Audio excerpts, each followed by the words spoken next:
ಒಂದು ದಿನ ಒಂದು ಸಣ್ಣ ಜೇನುಕೀಟ ಅರಣ್ಯದಲ್ಲಿ ನಡೆಯುತ್ತಿತ್ತು. ಅಷ್ಟು ಹೊತ್ತಿಗೆ ಏನೋ ಮೃದುವಾದ ಅಳಲು ಕೇಳಿಸಿತು. ಅದು ಎಲ್ಲೆಡೆ ನೋಡಿತು ಮತ್ತು ಒಂದು ಚಿಟ್ಟೆಯನ್ನು ಜಾಲದಲ್ಲಿ ಸಿಕ್ಕಿಕೊಂಡಿರುವುದನ್ನು ನೋಡಿ ಅದು ತಳ್ಳಾಟ ಮಾಡುತ್ತಿದ್ದ ಚಿಟ್ಟೆ ಅಳುತ್ತಾ ಕೇಳಿತು, ದಯವಿಟ್ಟು ನನಗೆ ಸಹಾಯ ಮಾಡು, ಯಾವುದೇ ತಡವಿಲ್ಲದೆ.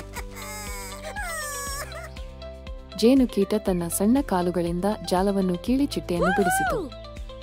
ಧನ್ಯವಾದಗಳು ದಯಾಳು ಜೇನುಕೀಟ, ಚಿಟ್ಟೆ ಹೇಳಿತು. ನೀನು ಇಲ್ಲದಿದ್ದರೆ ನಾನು ಏನು ಮಾಡುತ್ತಿದ್ದೆನೋ.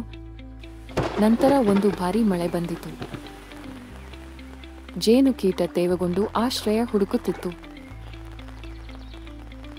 ಅಷ್ಟರಲ್ಲಿ ಚಿಟ್ಟೆ ಹಾರುತ್ತಾ ಬಂದುಕೊಂಡು ಬಂತು. ನನ್ನ ಹಿಂದೆ ಬಾ ಎಂದು ಅದು ಹೇಳಿತು. ಜೇನುಕೀಟವನ್ನು ದೊಡ್ಡ ಎಲೆಗೀಡಿನಲ್ಲಿ ಸೂರ್ಯರಹಿತ ಸ್ಥಳಕ್ಕೆ ಕರೆದೊಯ್ದಿತು. ಜೇನುಕೀಟ ಮುಗುಳುನಗಿತು. ಚಿಕ್ಕ ಸಹಾಯಗಳು ಕೂಡ ಅದೆಷ್ಟು ಮಹತ್ವಪೂರ್ಣವಾಗಿರುತ್ತವೆ. ಇತರರಿಗೆ ಸಹಾಯ ಮಾಡುವುದು ಸದಾ ಒಳ್ಳೆಯದು. ಕೆಲಸ ಎಷ್ಟೇ ಸಣ್ಣದಾದರೂ